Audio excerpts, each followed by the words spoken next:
Okie dokie, okie dokie. Okay, here we go. We had many friends, but you the shit to me. Bankroll every time you read a. By the way, this album's already making a pretty weak first impression with this artwork I'm looking at. I hate the whole CD thing. You know, the Yeezus did it, Beerbongs and Bentleys did it, where you have a picture of the CD. Dude, that looks so bad. It's been like 1 week, I think, roughly, since the release of Brockhampton's latest album, Roadrunner, New Light, New Machine. I've been like on and off listening to it since it dropped, and I was genuinely like quite eager for this record to come out, man. Like I was really excited, and you might be wondering, bro, why are you so excited for Brockhampton in 2021, bro? With Ginger, that shit was mid, Iridescence was trash, like why are you so excited? Like they're way past their prime. That was a 2017 thing. Like come on, Brockhampton in 2021, why are we expecting another like we expecting a great album, like another resurgence of that greatness of the Saturation trilogy? Like what are you really expecting, bro? Now look, I personally like Iridescence a lot. I think Ginger is good too. That's definitely warmed up to me more with time. They're the type of group to where it's like, bro, it should be so easy. Like, it should be easy as freak to make a great album.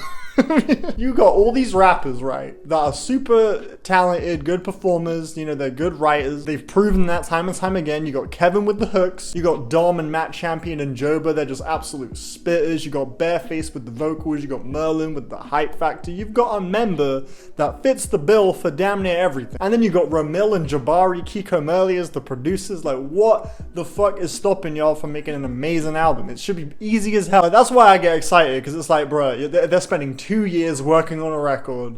Like, surely it must be something great. We've seen them make entertaining music before. Well, I definitely have. I know not everyone loves Brockhampton, obviously, but the amount of potential in them, you know, it's hard to not see it. Like, and then they had the BUZZCUT single with Danny Brown. Fuck, I'm alright. I love that little vocal shot. It's so catchy. God damn, what the fuck Danny Brown's on the fucking track. Like, they got features now. J-Pig Mafia's on this new record. A$AP Rocky's on this new record. Charlie Wilson is on this new record. I think they sampled him. He's not actually like on the record. A$AP Ferg as well. It's like, come on, bro. This should be easy. Then the BUZZCUT single signaled to me that they're about to drop something rambunctious, off the wall, like creative, inventive, and like, as much as I do enjoy listening to Ginger, I think Ginger's a very pleasant, satisfying, and emotionally rewarding listening experience through and through. But musically, it was a lot safer compared to Iridescence. Roadrunner, I truly didn't know what the hell it was going to be like what the identity of it was going to be, how it was going to feel to listen to. And I've heard this album many times now. I still don't know what it is. In a lot of ways, this feels like their all-out pop albums. In other ways, it feels like their most hip-hop focused album. It feels like it's unsure of what it wants to be as a whole, which is making me struggle to love it, but it has got its moments. This track is more conceptual than the other songs, it seems. I'll say it right now if you can't tell from the title of the video. Bruh, I was truly really let down with this album because of all the shit I said earlier. I was excited. I was genuinely like, I was actually like getting excited about a release. Like I was like, yo, I'm really eager to hear this. I think it could be really great. You know, based off the singles and the features and like, you know, what they represent in hip hop and shit. I'm like, you know what? Yeah, I'm excited to hear this shit. I was really let down. I'm seeing people say this is their best record, and I would love for you guys to explain to me how that could be possible. Because to me, this is easily, I truly mean this from the bottom of my heart, this is easily the worst Brockhampton album to me. Very heavy closing track, but the overall listening experience here was sadly the least satisfying one I've had from a Brockhampton record off first listen. Maybe this will be like Ginger and it will age very well. I'm gonna justify that case in this video, but yeah, man. The main reason I was so let down was, like I just said, I still really don't know what the identity of this record is. That's something that's really been frustrating me listening to it. Now maybe you can't relate, maybe you think I'm just blowing this problem up in my head, and maybe it's not that big of a deal, but this album really jumps around stylistically, and that for me was a drawback, because like I don't mind it if you want to tackle a whole bunch of different styles of music on your record. You can have it all be cohesive and culminate into one larger, you know, world, but this album just did not do that for me. This album really throws you for a loop musically, and I feel like it just doesn't flow at all. did this come from though? Like, you don't understand how much I would love it if I loved this album. I would be so giddy. I'd be like, they did it, this album's awesome. But I'm frustrated by it more than anything. The opening track is the single, it's an absolute rager, it's loud as hell. It's got an incredibly exhilarating verse from Kevin. Kevin's verse on that track is fucking awesome. I love the way he's performing. He is just giving it 100%. It is a thrill to listen to. Danny Brown, I can say the exact same for. Plenty of quotables on the track. The beat is just propulsive, the hook, the vocal chops. It's a really dazzling track. And it sets the stage off for something pretty exciting. And then Chain On comes in and like not a terrible track, you know, the verses are cool. JPEG Mafia, I like that Rolento line, the same size as Dua Lipa, where the fuck my Pango, my rhymes need Duolingo. That was pretty funny. When we catch the cops, you won't need 6 seconds, you remember Vine. That was cool. Some nice quotables from JPEG. Dom as well, great verse. The rapping on this track carries the song entirely because the beat, straight up, the most boring basic beat I've ever heard on a Brockhampton track. Is that a bad thing? Not necessarily. I kind of appreciate the simplicity, you know, it just lets the rappers have the spotlight. I get that, but I'll be real, like on subsequent listens, man, this track really is hard to revisit. It gets pretty tiring. Just the loop just gets exhausting for me because nothing changes about it. It's just a very empty sounding beat. It really distinctly sounds like something else should be on this beat. And then right after this track is Count on Me. Count on Me. This was also a single. I did avoid this one though. Too long, so far. Wait, did I say something rocky? Change the conversation. Dollars all I'm chasing. No matter what they say about us, it'll be Am I going crazy? That sounded just like A$AP Rocky. I have to look it up. This sounds nice, man. I like it. Sounds cool. That was A$AP Rocky. Okay. They say I should change the way I'm living. Wait, who's this? The beat on that track is dope, but it does not sound like a Brockhampton beat to me. I don't think it should have been given to Brockhampton. I feel like I could see a million other rappers kill this track way better than Brockhampton because the verses from So Gone So Flex, Flexi, A$AP Rocky, and Matt, pretty boring. The hook and the beat is really what shines on Count on Me. And I feel like that as well with quite a few of these tracks. I feel like a lot of these instrumentals just don't cater to the strengths of the Brockhampton members. When I Ball, prime example of that. That beat doesn't sound appropriate for any of the members. In fact, that hook as well is awful. It sounds shit, dude. Some of the vocal mixing, man. Fuck. Why would you do that to these vocals? We're going back to Saturation 1 problems now. That's the issue I have with Saturation 1. Some of the vocal effects they would do were just way too far to the point where like you could barely even capture really any emotion from it. And I was like, man, like some of these vocal effects just sound like shit. Old News as well, same situation with that one. Some horrible vocal effects. Actually, you know what? Merlin on Old News makes no fucking sense to me, bro. I just really feel like the beats don't complement the rappers so often on this record for me. It just ends up feeling like such a fucking mess. And then tonally, the songs are going all over the place. You got a straight like back to basics hip hop track like Windows. Right after that, you got I'll Take You On, which is like Sugar Part 2. Only now with a more like UK R&B garage inspired beat. And it's like, what the fuck? What? Like you think about Ginger, right? You think about Iridescence. Not to compare those albums. Obviously, this is not trying to be those records, but those albums have a pretty consistent identity through and through. Obviously, Iridescence is very jarring, but that's kind of its personality. Like that, it has like a consistent, you know, yeah, a character to it. You know, Ginger's the same. It's very sensitive, very warm, very inviting. Even though the songs themselves sonically are very different across the whole record, it maintains that same feel. This album doesn't stick to anything ever, and like there doesn't seem to be really much of an overarching message that I can pick up from the whole album, because there are moments where the subject matter gets heavier, especially on the light tracks. There's the light part 1, the light part 2. The subject matter on those songs is very personal, especially from Joba. Kevin and Joba both rap on those 2 tracks. Joba really pulled it out, man. Talking about, I could use you because I'm scared as fuck. It's a pretty sorrowful song. Maybe that's why the cover art is like that. It's like we're seeing Joba having reached the light, and we're supposed to kind of see that as a symbol of what we should try and, I guess, aspire to. We want to reach that point. Like, it's out of reach, it's there, you just see the CD. We're seeing it from the outside looking in. Maybe that's what their intention was. Kevin diving back into, like, childhood stuff, whereas Job is kind of talking more about his own mental health and his experience grieving the suicide of his father really heavy. Two of the most emotionally poignant tracks in Brockhampton's entire discography. I think Joba completely steals the record just for those two tracks alone, because he poured it out 100%. Like the way he opened the final track up with like, when you cocked the gun, did you think of me? Like that right away just had me like frozen. And he never let go. He leaves you hanging on to every word on those two verses. And I think he did a stunning job. But then you also have Don't Shoot Up the Party, which is a song sort of about like the constant worry that someone's around the corner just there to fuck shit up when you're just trying to enjoy yourself. It kind of felt like also a metaphor for their music. Like they're trying to just make fun bangers and stuff, but like all this serious shit is happening in their lives. They have to get it out. That I thought was a clever idea. I didn't really care too much for the beat, even though it was pretty atmospheric. It just felt a little stiff to me overall. Whilst the subject matter gets serious on several different songs, it gets much more personal.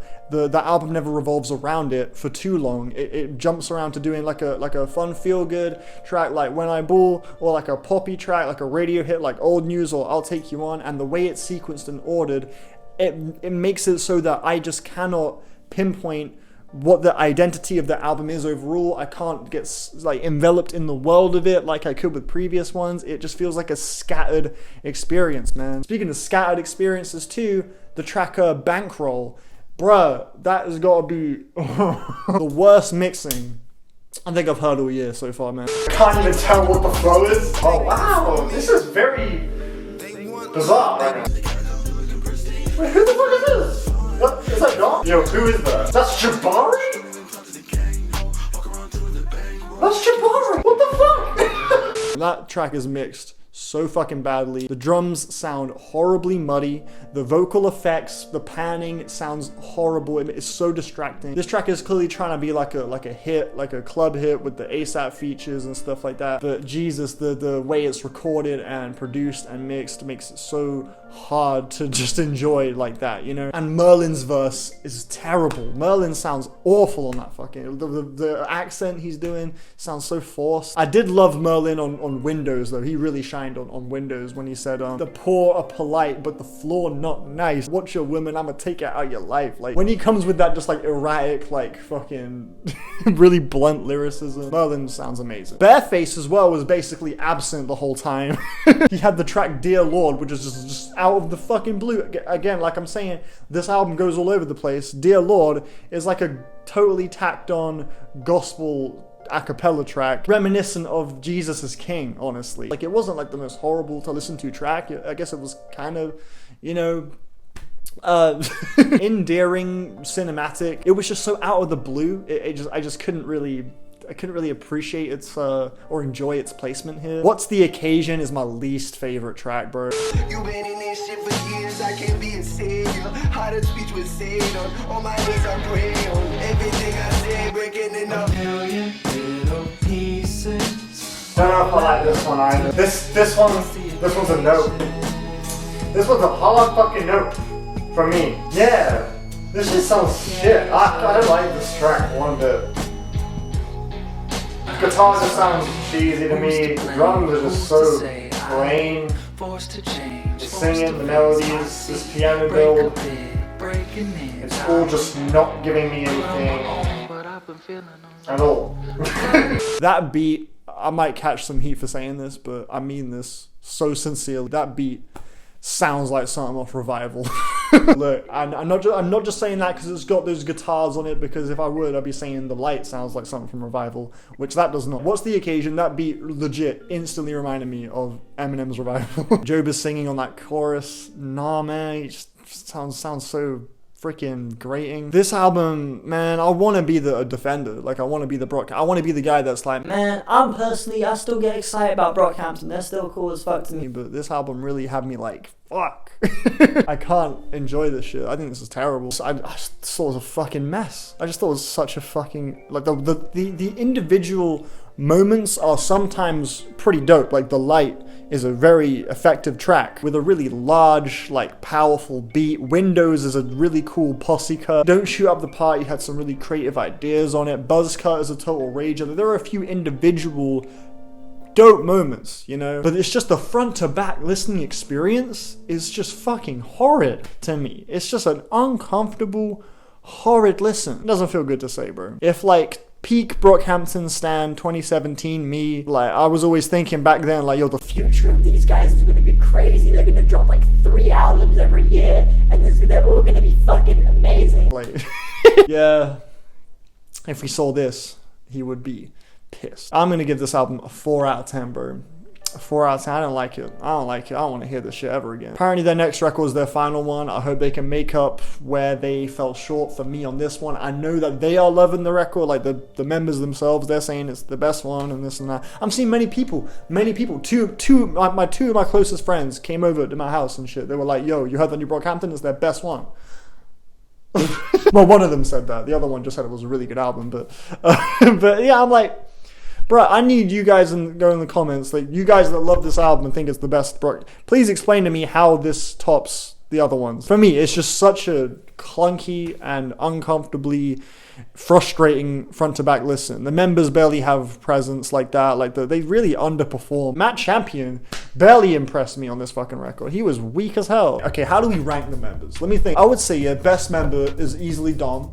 Dom never fails. He is the best spitter of the group, best lyricist of the group, and he's got range too. He's good with the melodic moments too, look at tracks like Rental and Sugar. He's good with the hooks. He's got range. He's fucking great. Second, I'd say probably Kevin. Probably Kevin Abstract, strictly just because of his ability to do a great chorus. A very energetic performer, like on BUZZCUT. His verses on the light tracks were really compelling, so he's definitely got range too. Joba would probably be third for me, because sometimes Joba can be a little cringe, like on a 1999 Wildfire, and sometimes his singing can rub me the wrong way, but he's an amazing writer, like an amazing writer. During his best moments, his singing can sound sick. Below that, I think it's either gonna be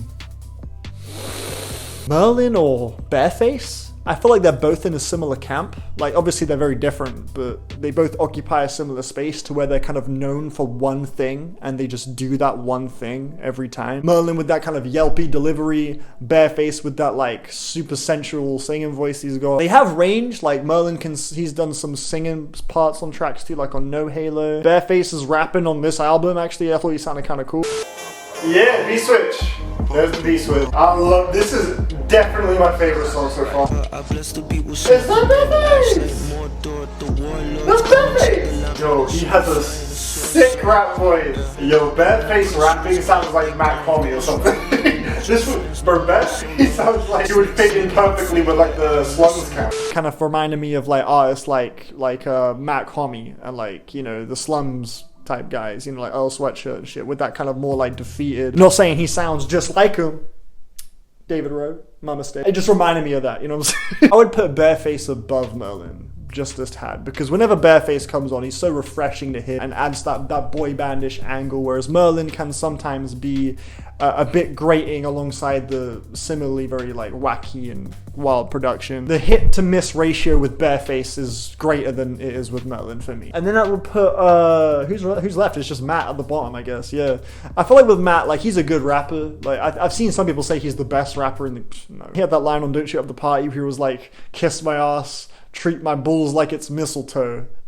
Bad line, bad line. I do like his kind of like effortless, like he, you know, kind of style of rapping. He's got some good flows here and there too. I feel like everything he does, someone else does better. He's good with hooks, like his hook on Bankroll, like and I got a bankroll, like check them at the door, they're not gonna. He can come through with a good hook, you know. His singing's really cool when he decides to sing, like on Rental and shit, you know. Hooks, Kevin can do it better. Singing, Joba can do it better. Rapping, Dom, Joba, and Kevin can do it better. He is at the bottom. That was just a random little side piece. But yeah, that's going to conclude my thoughts on Roadrunner New Lightning Machine by Brockhampton. Just a frustrating listen for me. Let me know how you feel about it in the comments. And let me know what you're anticipating in the future for their next record. You know, they said they got another one coming out in this year, so yeah, I'm still excited. Like, again, like my listens to your album should not be this complicated. I should just be having a blast. Plus you got these features helping you out, like what the fuck. Also, So Gone So Flexy, that dude, bro, legit B-Tech Freddie Gibbs. Like, this dude sounds so boring. He sounds like the most default factory process rapper of all time. I felt that way with a lot of the verses here, not just So Gone So Flexy, but some really generic bars. Again, I know probably everyone was putting their heart and soul into it. It's just stuff I've heard before, and it wasn't being delivered to me in a particularly, you know, sensational way. I found So Gone So Flexy to be an absolute dud. Yeah, not for me. I'm gonna give this album a 4 out of 10, bro.